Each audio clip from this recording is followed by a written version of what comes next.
Sorry, but is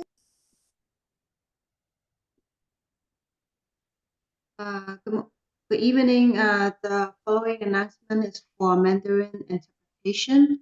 晚上好，如果哪位家长需要普通话翻译服务，请拨打电话号码347-966-4114，输入 ID 号码214-646-705，井号键，再重复一遍。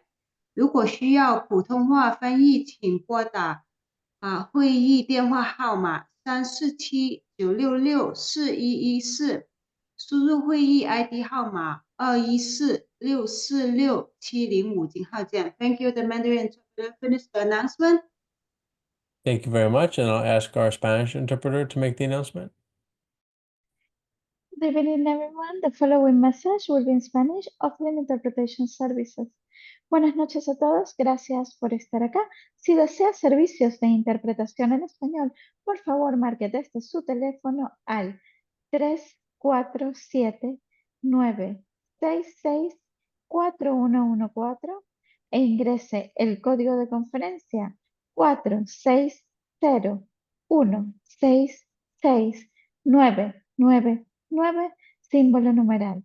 Le repito, si desea interpretación simultánea en español para esta conferencia, por favor marque desde su teléfono al número que ve en la pantalla de color morado 347-966-4114 e ingrese el código de conferencia para español 460-166-999, símbolo numeral. Por favor, le recordamos a todos mantener sus dispositivos en silencio para evitar el ruido de fondo y así garantizar la calidad de sonido para todos los participantes en las líneas de interpretación. Esta información será publicada periódicamente en la casilla de diálogos. Gracias. Thank you. Perfect. Thank you so much. And I'm going to turn over to Dr. Mike to say a few words before we begin. Yeah, thank you, Louis. Good evening, everyone, and welcome to our next math session in our series that's being delivered by Beth Eaton from our district team. We appreciate you joining us as we share a little bit more about the math work that we're engaging our schools in. This particular session around math discussions, which is really super important as we build our children as math learners. So I encourage you, as you're going through tonight's session, make sure that you take an opportunity to reflect on what is shared and then offer some questions as necessary. And I know Beth will be happy to answer any of those questions. So thank you to Ms. Eaton for organizing this amongst many sessions that have happened this year, including a series of Math Family Nights, which I encourage all of you for you to request those opportunities for your own schools to do on their own. As it does create a really nice opportunity for our children and parents to engage in math together. So having said that, I'm going to turn it over to Ms. Eaton, who will be bringing us through tonight's session. Thank you so much. Thank you. Okay, let me start sharing my screen again. All right. So welcome, families. Thank you for joining us tonight. Tonight, we are going to focus in on how we can engage our children at home in discussions about mathematics.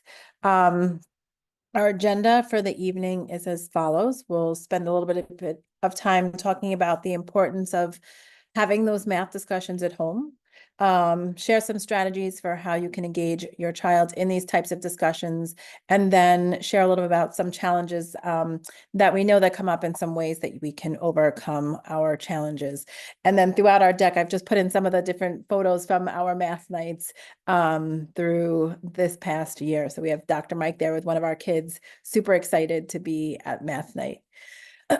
Before we get started, I'll just ask us to take a minute and just kind of spend some time thinking about how you've used math this past week, right? So think about your life this past week and all the different ways that you may have used math, and you can put a number, right? We can take an estimate about how many times you think you've used math this past week. And then as a bonus, if you want to type in a question that you could ask either other family members or us to engage us in a discussion about the math. And I just shared a few different samples of ways that we might have used math this past week if we were cooking with either on our own or with our children, thinking about measuring and recipes. For kids, setting the table, things like how many people do we have, counting out the number of plates, thinking about how many utensils we need for the table. If you watched the Super Bowl and we're happy that Taylor Swift lost, you might have been thinking about how many points more the Eagles had or how many more touchdowns they scored. Or if you were a Chiefs fan, how many more touchdowns did they need in order to catch up? And then we often see in the restaurants, when we go out to eat, calories next to our food. So just another way that you might be thinking, like, if I get that burrito with the steak and then I had some cilantro, lime, and rice, like how many calories is all of that? And even just sometimes we just are so quick to take our phone and swipe it and not even realize the math that's going on there until you get an alert that says your bank account is empty. So take a minute, just think about all the different ways you might have used math. Try to estimate how many times you think you used it. So there's no right or wrong answer. Yeah, we're just thinking.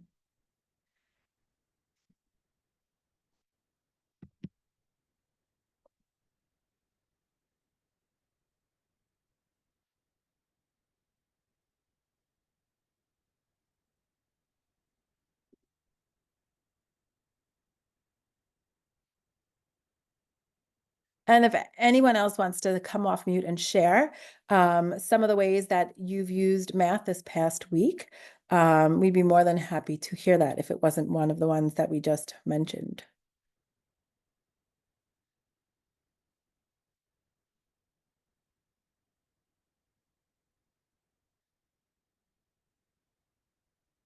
Definitely every day. Yeah.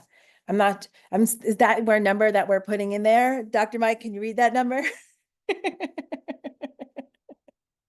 I have to start from the back, put my commas in to separate it. Yeah, so definitely a lot. I'm sure most of us probably, and I just asked that because a lot of times I don't think we actually think about all the many times that we're using math. We often think of ourselves, sometimes we think of ourselves as not being math people, but don't realize all the different times that we actually are using math throughout the day. And I think when we're talking about how you can have discussions about math at home, just thinking about the many ways that you're using math yourself and trying to call that out and talk about it and think about all the different types of questions that you can ask and have conversations around. So even just like, hey, I'm watching my weight. I don't, we're at Chipotle. Ask your child, I don't want to eat more than 1,000 calories. Is there anything up here? What would you suggest my menu option be? And having some like, why did you think that? What made you pick those choices? Is just one way that you can have those conversations. So just a little way to get us started off. I also like to start the session with our D25 vision for mathematics. Just if you haven't attended any of our sessions, to share it with you, and if you have, just to kind of keep it at the forefront of our minds. So D25 is committed to growing strong mathematical roots in all of our students by providing an inclusive, equitable, and rigorous learning environment. So within our schools, that's what we're hoping for. And we believe that in order to foster deep mathematical thinking in our students, they must engage in real-world problem solving and rich mathematical discussions. So those are the things that can also be happening at home, those real-world problem solvings and those rich mathematical discussions. And then through the use of that data-driven decision-making, schools will empower all stakeholders, families included, with the knowledge and skills needed to facilitate instruction that's student-centered, inquiry-based, and builds procedural fluency from conceptual understanding. So tonight's session is also designed to support families in thinking about how you can make math problem solving more student-centered versus just trying to tell tell your child how to solve the problem, right? So engaging in those conversations that really make the math student-centered and help them really think about the concepts and build their understanding of those concepts. And we believe that as a result, our students will be mathematically proficient, prepared to meet the demands of college and career in the 21st century, and apply mathematics in the real world. So, oops. I'm going to just show a few minutes of a video that's going to kind of talk a little bit about that idea of math ability. I started off saying that some of us, I know, feel that we're not math people, that we don't like to have these conversations with our child because we don't feel comfortable with the math. So we have a researcher, Joe Bowler, who is big into growth mindset and the idea that math is something that is not, it's not something that you have or don't have, but it's something that you can grow. So I'll just share the first 3 minutes of it with you, and we'll kind of use this to come back to throughout the session. Oh, you know what? Lewis, can you hear it? Do I have to share with sound? Yeah, share your sound, yeah. Sorry. All right.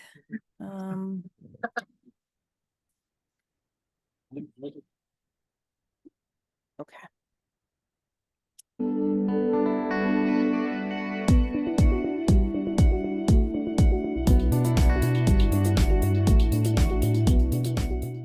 Hello.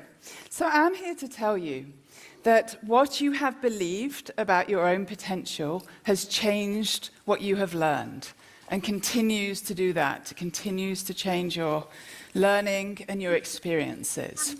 So how many people here, let's get a show of hands, have ever been given the idea that they're not a math person or that they can't go on to the next level of math, they haven't got the brains for it? Let's see a show of hands. So quite a few of us. And I'm here to tell you that idea is completely wrong. It is disproven by the brain science, but it is fueled by a single myth that's out there in our society that's very strong and very dangerous. And the myth is that there's such a thing as a math brain, that you're born with one or you're not. We don't believe this about other subjects.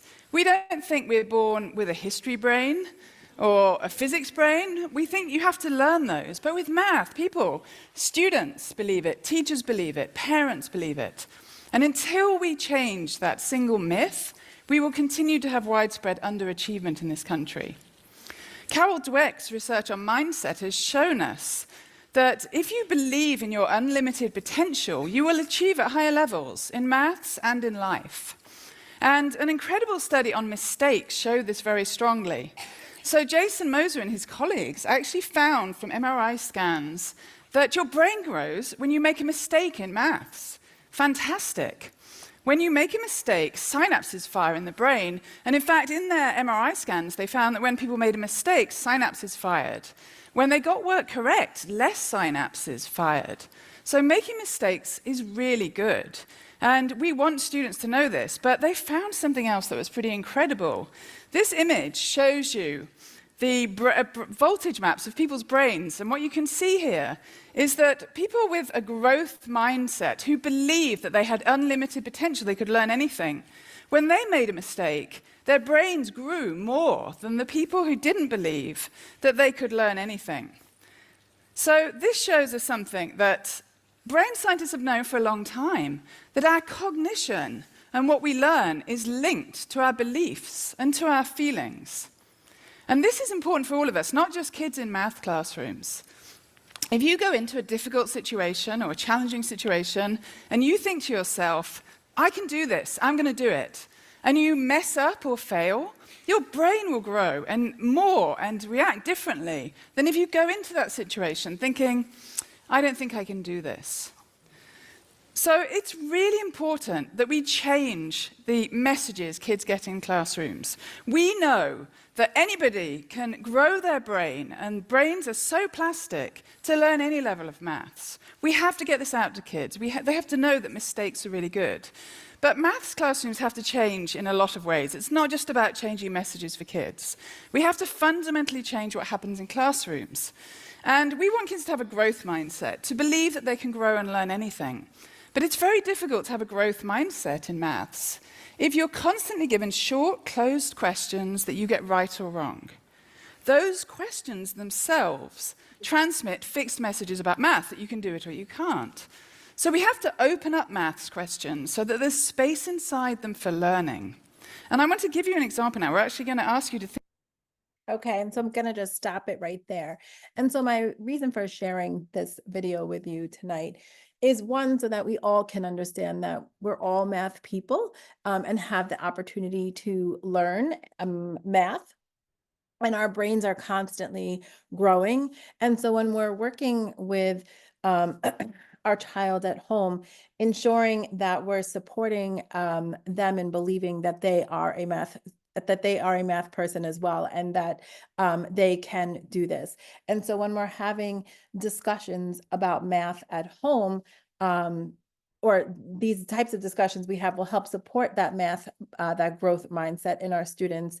And we can do that by asking things like, can you explain your process? Or can you explain to me how you got your answer? Or, oh my goodness, I just saw you made a mistake. That was great. Can you tell me about it? What did you learn from that mistake? And we're going to get into a little bit deeper tonight around some of the types of conversations that you can have it with your child at home to help support this idea of that we're all math people, and that we all can learn and do math together.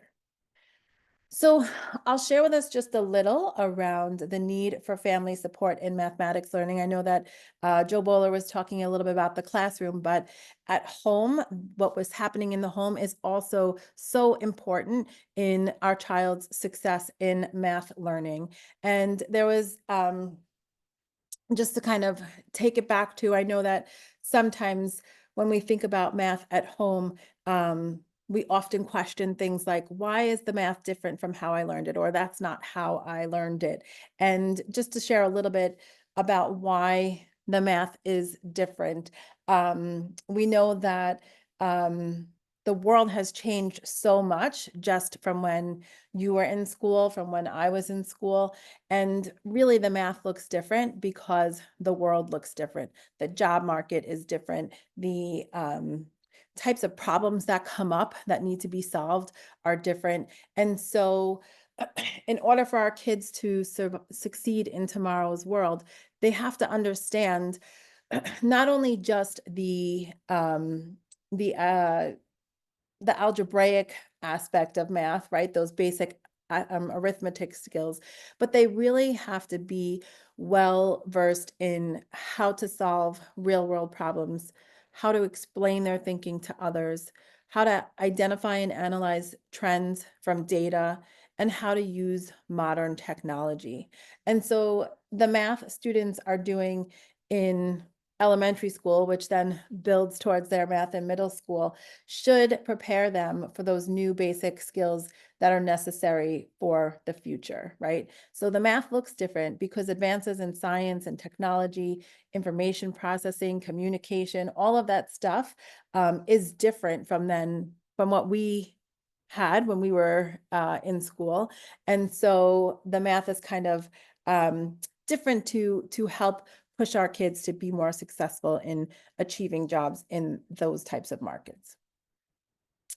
And when we think about families and the importance of them, we know that when schools, families, and community groups work together to support learning, our children tend to do better in school, stay in school longer, and like school more. So that was just a little quote from a research study by Henderson and Mapp. And I take my hat off to all of you who are here as a way to learn more and how to support your child. We also had a research study from Yale that looked a little bit deeper into the impact of family engagement with math learning in children. A lot of studies often are around family engagement with their child and the impact it has on literacy learning. But this study actually was designed to see the impact that family engagement has on math learning. And they found that family engagement with math materials that they had shared with the family promoted children's math learning over and above a classroom only math intervention. So meaning that struggling learners that had families that were engaging in some of the types of materials I'm going to share with you tonight really saw a lot more success than just when it was support for learning inside the classroom. They also found that children who played math games more frequently had higher math scores by the end of their school year, even after taking into account their beginning math knowledge. And so, as Dr. Mike said, if you're able to attend one of our math nights at the end of March, we have at 189, Junior High School 189, please come and see some of the games. I'll introduce you to a game tonight, and think about all the types of discussions, the math discussions that can be had from playing this game. And then they also found that family engagement with math materials increased teachers' instructional support ratings as measured by the class assessment. So that that when families engage with these math materials and they had the teacher's support, the students saw much more growth on the assessment. Here's just a few other clips from our researchers that support the need for family involvement in math learning. So parental involvement can help students develop the confidence and perseverance that are needed for mathematical learning. Parental involvement is essential for helping adolescents develop their self-efficacy, and students with low self-efficacy may avoid math that they perceive to be difficult, while students with high self-efficacy may persist in math learning while obtaining satisfaction, which will encourage them to perform better in math. So basically what they're saying is that our involvement in our students' math learning at home has a positive impact when we support things like that growth mindset, when we celebrate the mistakes that are had, when we push our child to explain their thinking. But if we kind of have more of a negative tone about math in our house, then students often have that low self-efficacy where they start to avoid math and think of it as difficult. Okay. So let's get into a little bit around what we mean by discussions in math. I've been sharing with you the New York City public schools shifts in math. And tonight's session is around math shift 3, which is moving from using discourse in the classroom to just demonstrate understanding. So things like, what's the answer? Who else got that answer? Here's the steps. Can you repeat back to me what the steps are? So we're moving away from that to more of using discourse to develop understanding. So students in our classrooms, our math classrooms, are being asked to use discourse throughout the lesson by discussing and writing about their ideas and strategies as part of the learning process. We'll ask them to do things like notice and wonder about unfamiliar problems, discuss their ideas about how they can improve their math, write about their ideas, go back, make revisions, and even compare their thinking with one another. We'll ask them not only just to accept their peers' answer, but ask their partner to explain their thinking to them as well. And so at home, ways that you can support this shift is by listening to your child, asking questions about what they're thinking, helping to connect their ideas, the math ideas that they have, to maybe the ideas in the problem or to bigger math ideas, and then help to formalize those concepts. So like, oh, hey, so the rule that you're just telling me is that you found is blank. That's what we mean by formalizing concepts. And so when I talk about mathematical discussions, what I really mean are a math discussion is a powerful exchange of ideas through discussion. And this definition comes from the National Council of Teaching Mathematics, their text Principles to Action, which was put out about, I want to say 15, 20 years ago, around the time of the Common Core standards, and designed to support educators in really understanding what best practices in math instruction look like. So math discussions are a powerful exchange of ideas through discussion. There are opportunities to share ideas and clarify understandings, construct convincing arguments regarding why and how things work, and develop a language from expressing mathematical ideas and learn to see things from other perspectives. So if you're thinking about what types of things you could be having conversations about, coming back to this slide is great. Convince me why that works. Let's talk about some of the big math ideas in our task today. How does, this is how I learned it. This is how you're learning it. Let's see how they are connected. So why does math talk matter? Well, math talk increases student learning. It helps our students make connections, deepens their understandings, and improves problem-solving skills.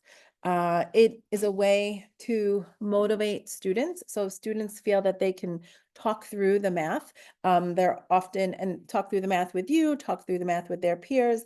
It's more motivating for them to learn versus just sitting there and solving problems rotely.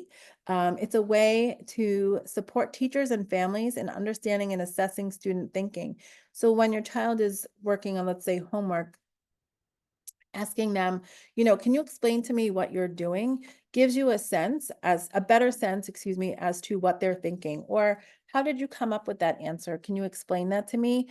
Will help you understand how they arrived at that. And then also you can talk about maybe celebrate the strong thinking, or talk about the mistake that came about. And it's a way to shift the mathematical authority from the adult or the textbook to the community. So it's no longer that I am the only one that holds the math knowledge, or the textbook is the only one that knows the math, but we all know something about the math, and we're going to spend some time learning from each other. So what are some key strategies that we can use to engage in math discussions at home? One thing you can do is ask some open-ended questions. So for example, if this is a math task that your child comes home with, how many 1x1 squares will be in the next figure? You can ask questions that require more than a yes or no answer. So even that question itself, how many 1x1 squares will be in the next figure, is very closed-ended. Often there's just one answer to that, but asking your child, can you explain how you got that answer? So if they answer, let's say there's 1, there's 4, there's 9, in the next one they say 16. It's like, and they just want to put that answer down, and 16 would answer that. It's like, great, can you explain to me how you got that answer? What made you think 16? And listen to their solution. And then to push their thinking even further, what's another way you could have solved this? So they might have thought about, I drew a picture and counted all the squares. And then what's another way you could have solved this? What's the relationship that you see amongst the squares? The first one is a 1x1.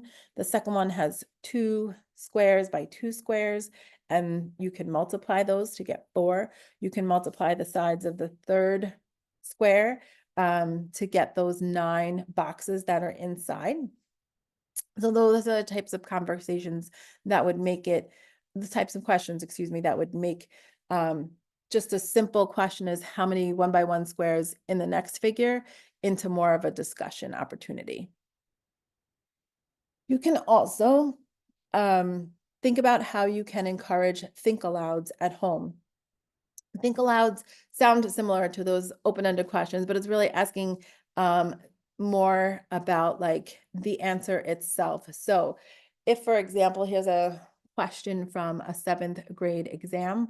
We have a cook who removes a package of food from a freezer and begins to defrost the package. The initial temperature is -15 degrees Fahrenheit, but at noon it's increased to 35 degrees Fahrenheit. What's the total change in temperature? And we have the work here. All sound, all valid. Answer is correct. But again, if we don't want to just accept the correct answer or push our kids to think deeper about it, ask them the question, how do you know that's correct?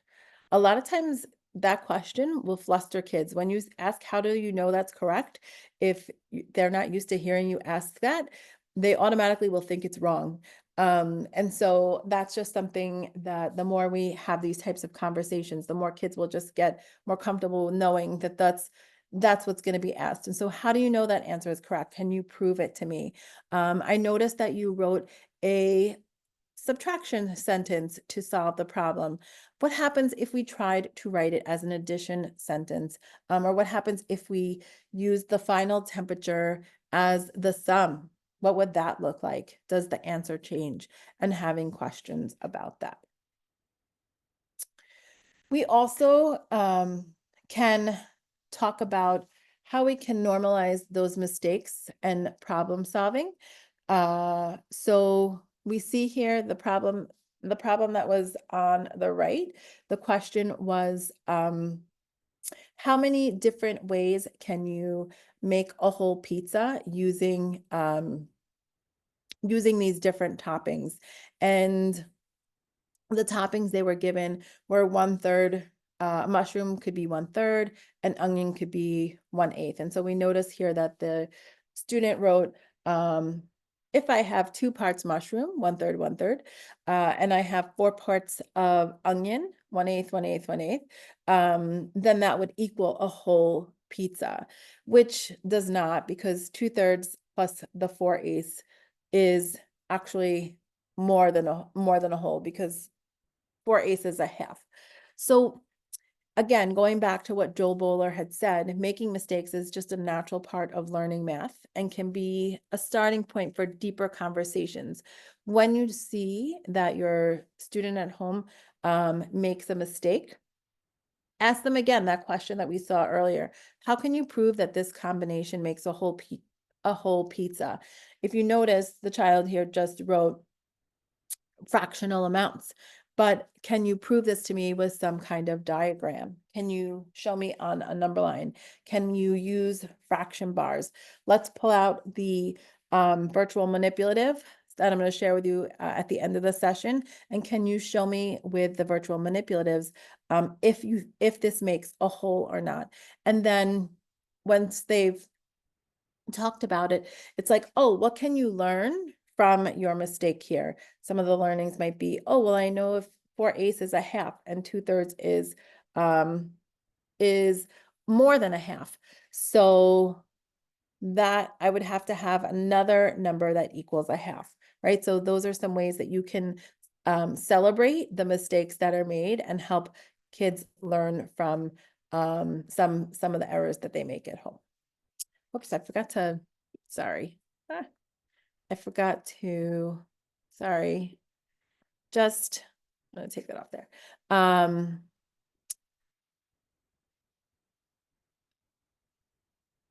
To animate that slide, sorry.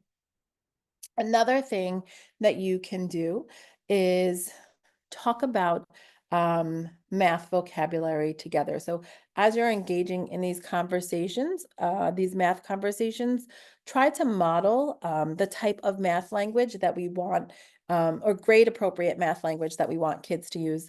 A lot of times I know the curriculums will send home like the vocabulary words for the unit and what those words mean. And so as you're engaging in those conversations, try to make use of those words. Or if your child is saying, I want to plus, I plus these two together. Think about, is there another word? Is there a more precise word that you can use to talk about plussing things together or to add things together? And here's just a sample of a site that I'll share with you at the end. This comes from a site called Bedtime Math. It's a really awesome site. They have a bunch of different conversations that you can have at night with your child. So for this one, I just pulled one. Super Bowl was earlier in the month, but it said at night as you're getting ready for bed and having maybe reading a book. After you read, you can do a little bit of math. Millions of people watch the Super Bowl from home with family and friends, eat a ton of food. Food has calories, the amount of energy it gives you.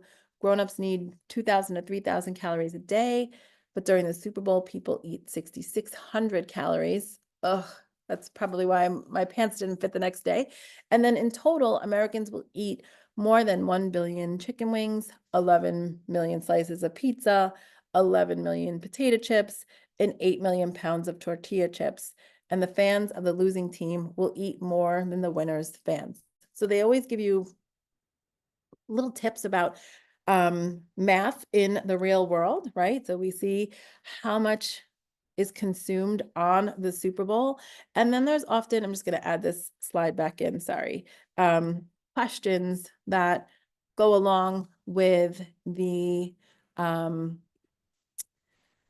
task. So if you're having this conversation, if you read this at night with your child, if they're from pre-K to K, you might then talk about, hey, if during the game you eat chicken wings, pizza, potato chips, tortillas, and cookies, how many foods is that, right? Can you create an addition sentence that shows me how many foods you ate?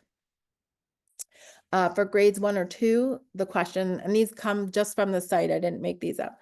If you, your dog, and 5 friends watch the game, how many people need to be fed? If each person eats 2 slices of pizza, will a 16-slice pizza be enough for you, right? And then it's, again, thinking about words like greater than, what's the difference? What, how did you come up with that problem, with that answer? And then for grades 3 to 5, the questions, as you can see, get a little bit more challenging. So you're thinking now about those calories. And if a slice of pizza has 600 calories and your uncle eats 6 slices, how many calories does he just eat? The bonus is if we burn off about 300 calories an hour by exercising. If he should only eat 3,000 calories a day, how long does he have to run to work off the extra fat? And then again, what are all the different math words, the math vocabulary words that come into play when we're using this? So we're thinking about multiplication, we're thinking about comparison, thinking about the difference between things. And even for kids above 5th grade, you can make it even more challenging, thinking about if America eats 1 billion chicken wings and they come 10 to a box, how many boxes of chicken wings do we eat?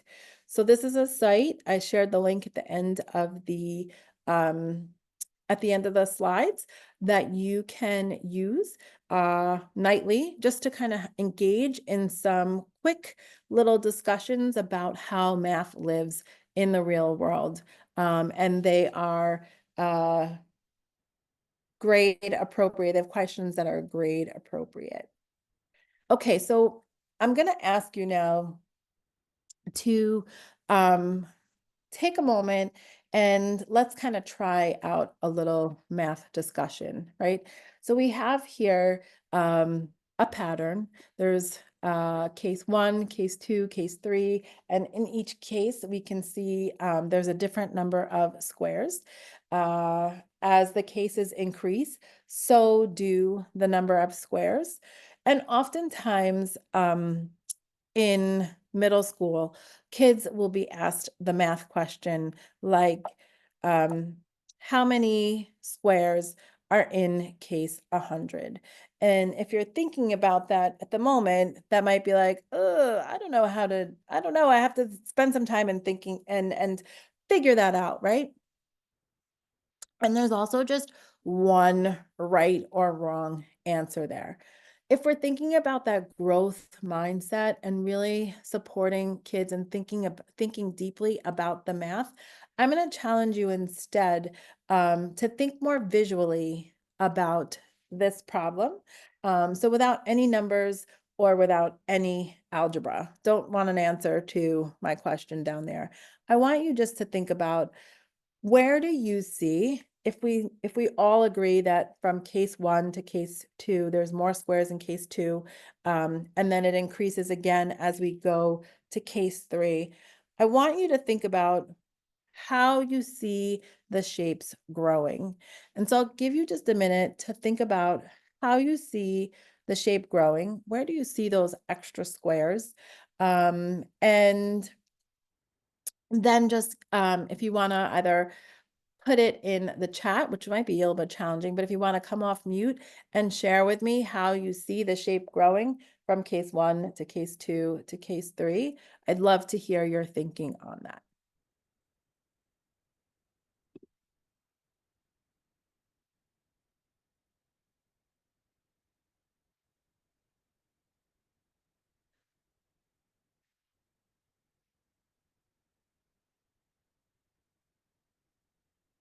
And I see someone's put in, they're thinking about the number that's in case 4.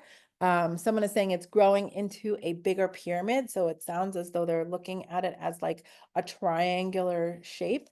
Someone else is saying that 5 blocks are added under the 3 blocks.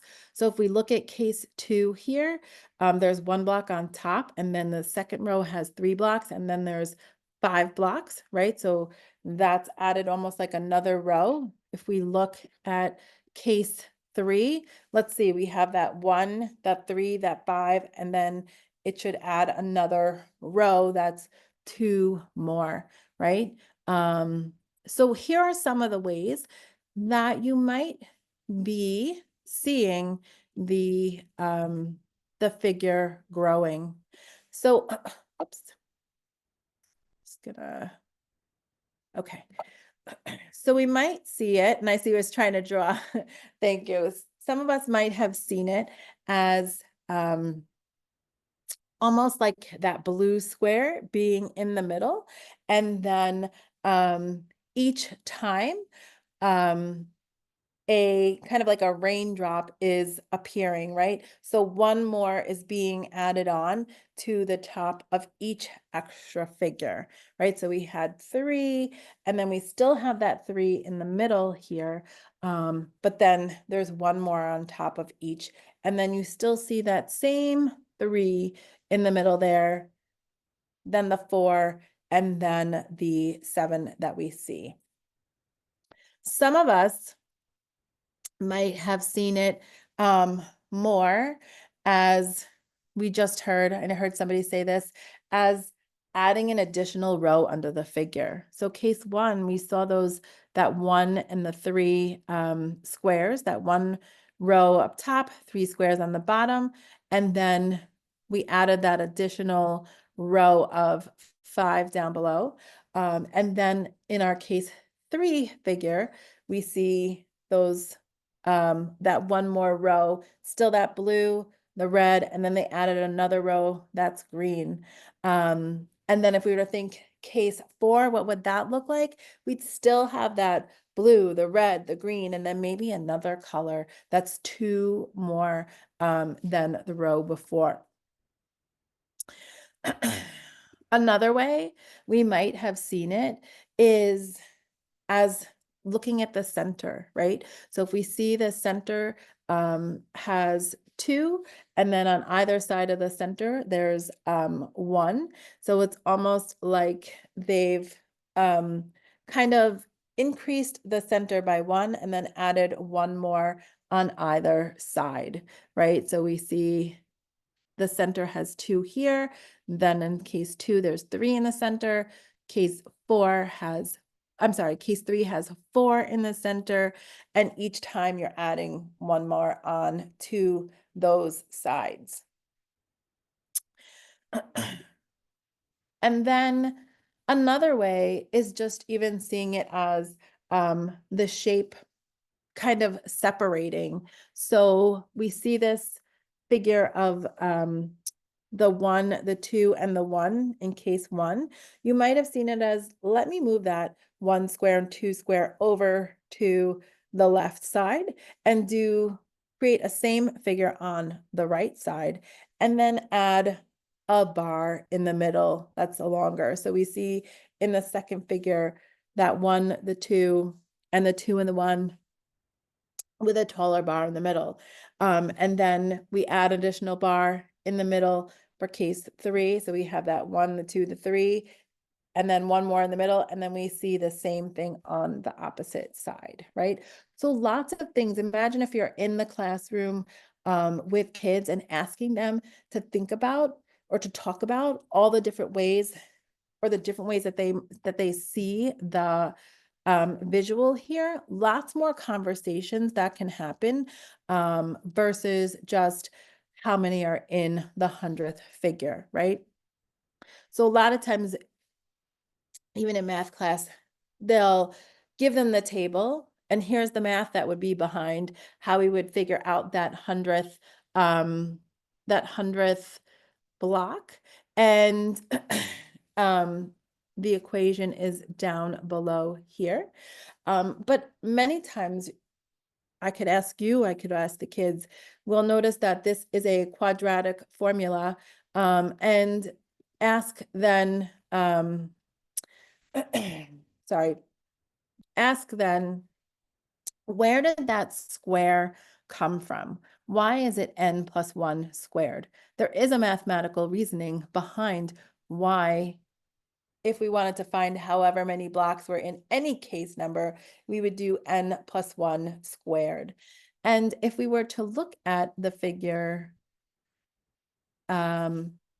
this way and visualize it as a square, or I'm sorry, if we look at it this way and think about removing one side of the figure and adding it to the little empty space. So if I took that in case 1, if I took that little red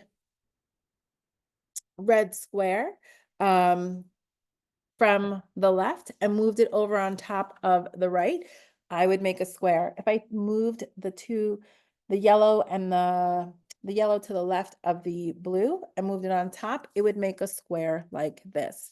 So sometimes you'll see, and the more practice we have around talking about what things look like visually, how we see things visually, will help us get at why the math is the way that it is.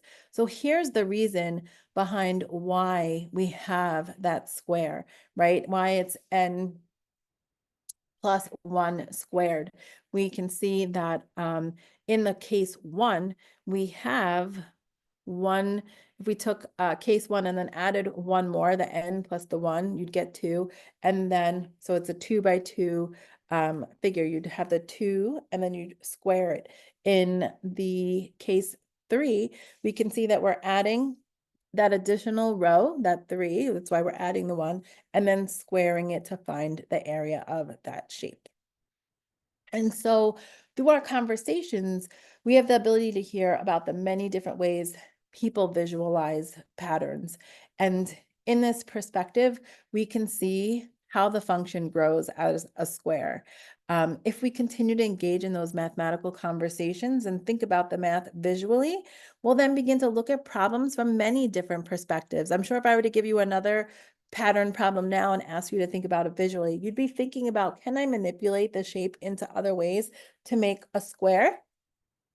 So it's only through those conversations where we really gain that richer, deeper understanding of the math behind the problems we're posing to our kids. Okay, so just a few other ways that we can engage or support math discussions at home.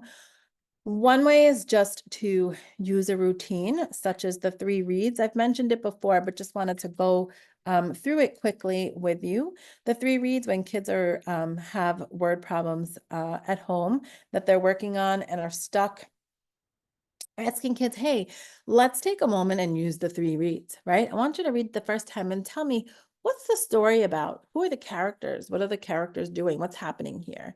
Let's read it another time. What can you tell me about the quantities and relationships? What can you count? What can you measure? And then the third time, let's read it one more time and think about what are some mathematical questions that you have about this problem, or what are some other hidden questions that maybe we have to answer first before solving it. So here's an example of a 4th grade problem. We have Danny has some marbles. She has 5 times as many marbles as Joe. What's the story about, right? Talk about that together. A little girl has some marbles and she has more marbles than Joe. Let's read it again. Now we have a little bit more information. Danny has 45 marbles. She has 5 times as many marbles as Joe. What could you count here? I could count the number of marbles that Danny has. I could also count how many marbles Joe has, but at the moment I don't know how many. I have to figure that out. What are those relationships? I know that Danny has more marbles than Joe. She has 5 times more marbles. So lots of different talk can come out, and together you're helping to make sense of the problem. And then in our third read, I purposely had taken away the question just to really focus in on making sense of the problem itself. Let's think about what mathematical questions could we ask here. Yes, there's the question that's provided in the homework book, but there's also lots of other questions that you can ask from the scenario, right? You could have asked, who has more marbles? How many more marbles does Danny have than Joe? How many fewer marbles does Joe have than Danny? How many marbles do they have together? So lots of different questions that can be asked. The question for the homework tonight is, let's write an equation that shows how many marbles Joe has. And you've already done some thinking about it.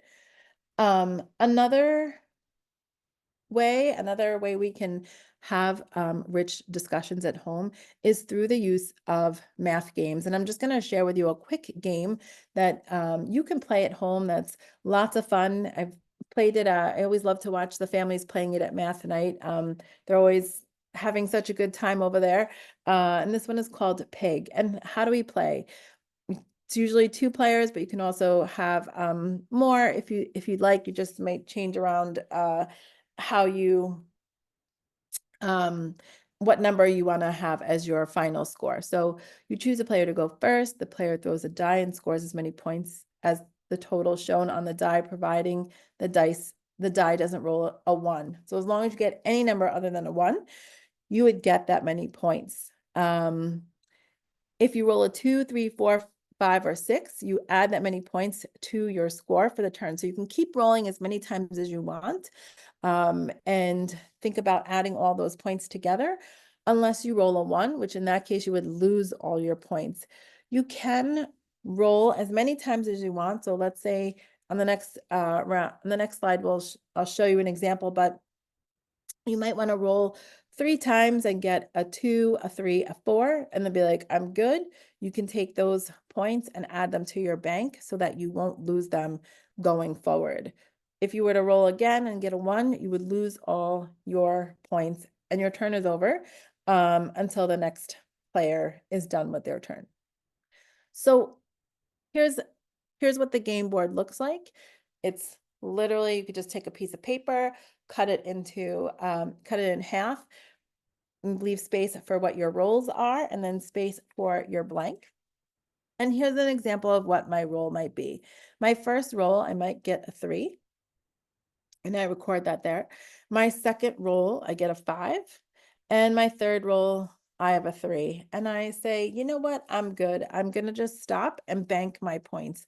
So I would take my total and bank it down at the bottom and have 11. And as we're playing with our families, we can ask questions like, what are you thinking as you play? Why are you continuing to roll?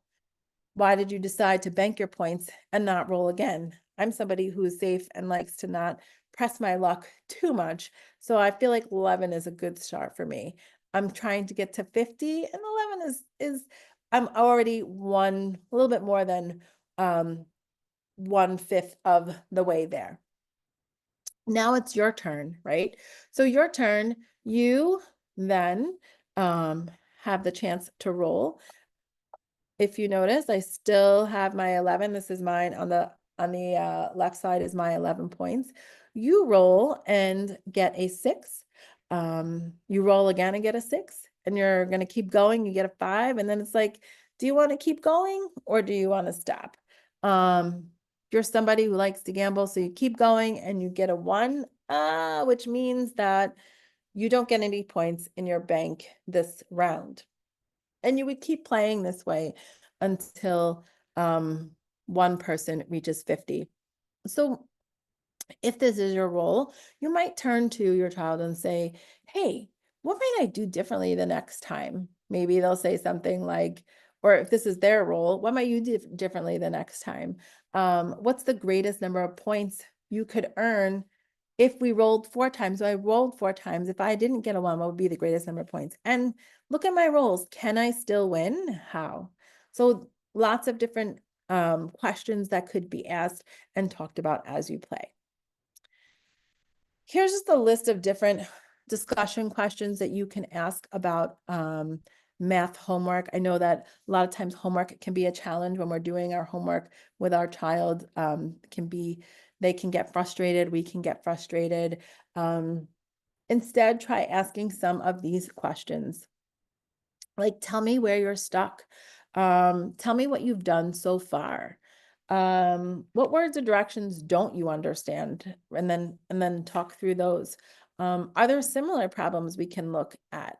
Or, you know, is there somebody that you can call to get help? Sometimes even just calling a friend can help. So I have a list of these questions here. You can refer back to them. There's also a document in the folder that you can access online that has these questions, but these come from NCTM, the National Council for Teaching Mathematics site that's designed, this site is designed to help families with supporting their child with homework. And before we come to an end, just quickly, what are some of the common challenges and solutions?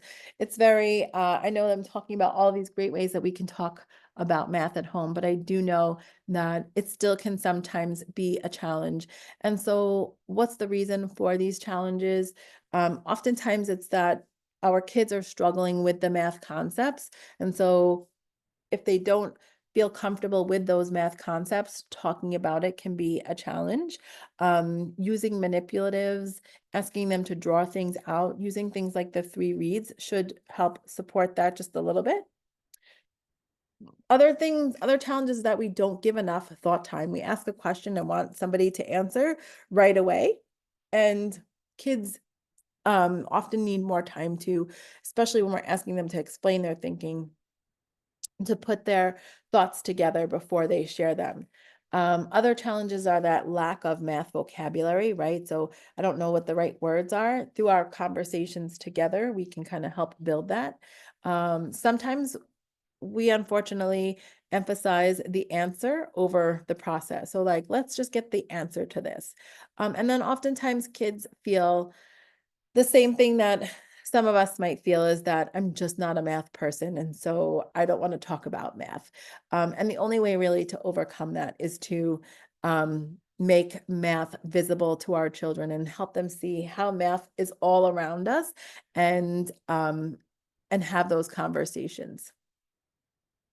How do we overcome some of these challenges? We also can create that safe environment. So helping our kids know that when we're doing math at home or talking about math, mistakes are okay and part of that learning process. Prompting kids to justify their reasoning. So again, not just accepting that answer, even if it's correct, but pushing them to think deeper and explain how they arrived at the solution. And then focusing on the process, not just the answer. So thinking about demonstrating how you approach the problem and even verbalizing your thought process. Here's what I did. Can you share with me what you did? And when possible, use things like number lines, counters, or blocks to help children visualize and explain their thinking. These are just some different ways that we can start conversations at home. Again, playing that game, talking about the strategies you're using, listing all the different ways that you use math on a typical day. Name something that you did today that did not involve math. I think that would be hard for me to think about all the things I did today that did not involve math, especially when I saw that number that somebody put in around all the ways that the many times they used math in the past week. Talk about one thing that you're good at with your kids and ask them to identify the math in that action or activity. Even in games like soccer, what's the math that exists in there? Thinking about the time left in a period, thinking about the scores, how many more goals do we need? How far are you from that goal? Lots of math that's involved in there. Ask kids to explain some math they're doing at school and talk about the way that you did that same thing when you were in school, just having really conversations to kind of learn more about each other and the way that you learned and how it might be similar or different from how your child's learning. And then discuss what you do when you're faced with a challenging problem and what you do to solve it. All right, and so I see we're almost at the end. So I have some next steps and resources for us. Just ask you to take a moment. And I know I shared a lot and I talked for about an hour straight, but want you just to reflect on all the things that we've shared tonight. And in the chat, think about one thing you'd like to commit to doing at home to encourage more math discussions with your family, or put any questions that you still have. And again, you can share those in the chat if that's more comfortable, or you can come off of mute and share out. I have 2 questions. Sure.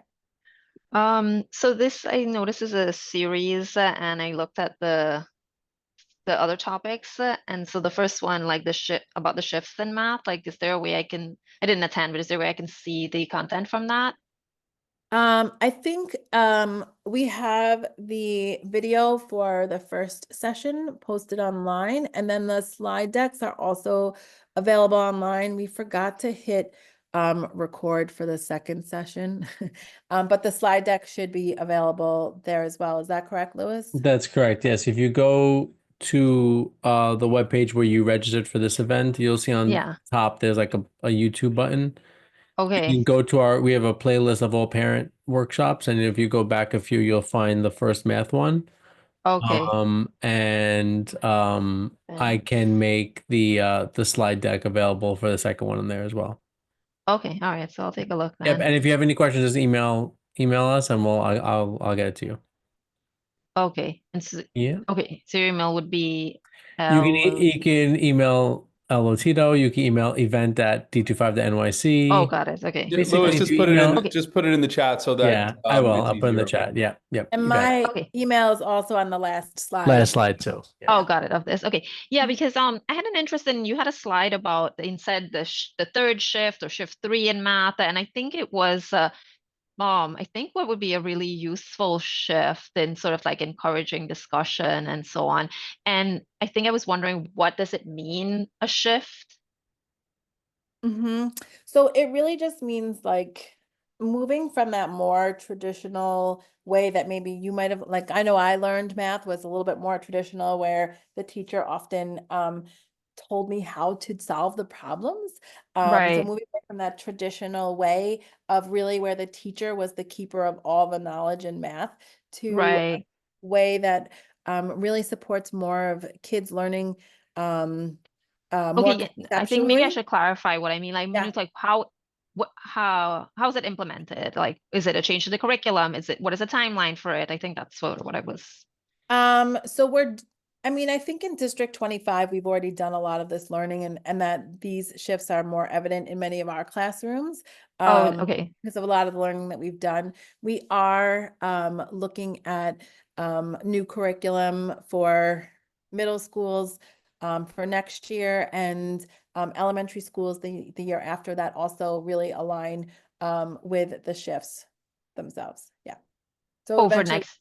a change in Oh, curriculum. so these are upcoming changes that we can anticipate, not already Yeah, implemented. so many of the approaches here are not necessarily new concepts. They've been part of the work that we've been doing as a district for quite a while. So like things like the 3-read protocol, things like routines, which Beth has shared prior to, which is really to kind of create that flexibility in thinking for our kids. has been part of our work for quite a while. But it's now become part of conversation at the larger level centrally. We're talking about it through the lens of shifts from what practice may still look like across classrooms nationally, and to where we want them to all kind of look, where we're kind of thinking about it through the lens of sense making, through the lens of our kids having an opportunity to engage in discourse, to also the very last shift is where we're also working towards is making sure that all of our schools are thinking through a common lens of curriculum, much like we did with the shift in reading, where we all move towards a common reading curriculum. Similar type of thing will happen in math. Okay. All right. So last question is, when these decisions are being made to inform shifts or just general decisions around curriculum and so on, like, are parent inputs of any value, or is there a way to give, because I'll have discussion with parents and we might have thoughts and stuff, but is there a forum for feedback, or is it not considered at all? Because maybe you're like more getting from experts and stuff.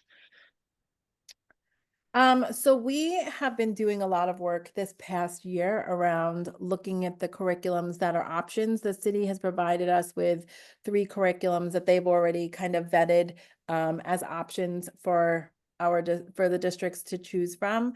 And we've had a committee that has involved parents, teachers, administrators.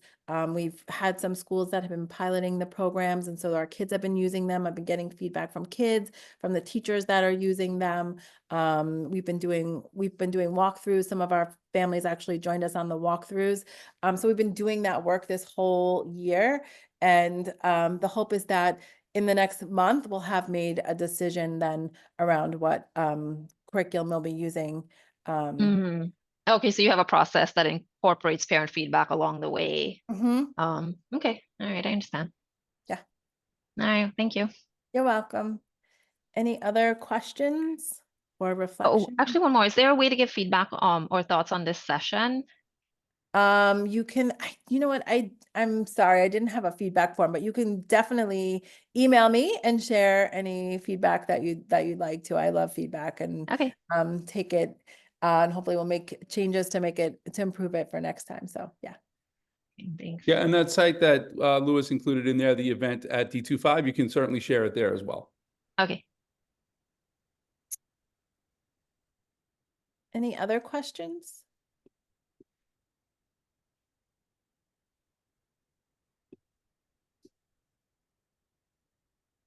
Okay. And we can ask for any questions in the interpretation rooms as well. Oh, sorry about that.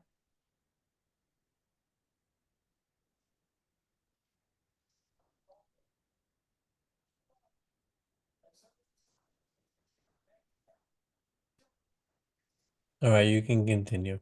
Okay. And then just here's a list of math-related board games that you can, if you don't have them at home, are great to purchase for birthdays and holidays, and really are to support that math thinking. So things like Connect 4, Monopoly, Guess Who, which is really about logic thinking, Battleships, Checkers, Mancala, Rush Hour, using a deck of cards and playing things like Go Fish or Memory. There's lots of different dice games, even things like Yahtzee. So just a very, very short list as to some of the board games you can play at home as a family. And as you're playing, talk about the math that's involved in those games. And then some of the just a quick plug for the Mancala. I did have an opportunity to play that against some of the adults and some of the children at some of these math family nights. It is quite addicting and quite fun while thinking about mathematics at the same time. So quick plug for Mancala, but also for any of you that are here to join during the upcoming family nights, because they do offer a range of activities and simple games that you can play with your kids. It just promotes that math thinking that we're looking for. Yeah, thank you.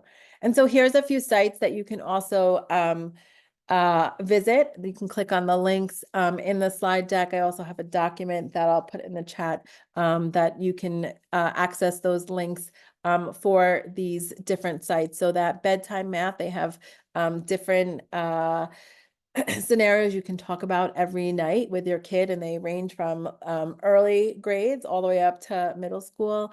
There's some games here for kids who are ages 5 to 8. Some more challenging games for kids who are up to middle school age. And then this Figure This Math Challenge talks more about real world and pushes you to think about different challenges, math challenges that you can solve using real world scenarios.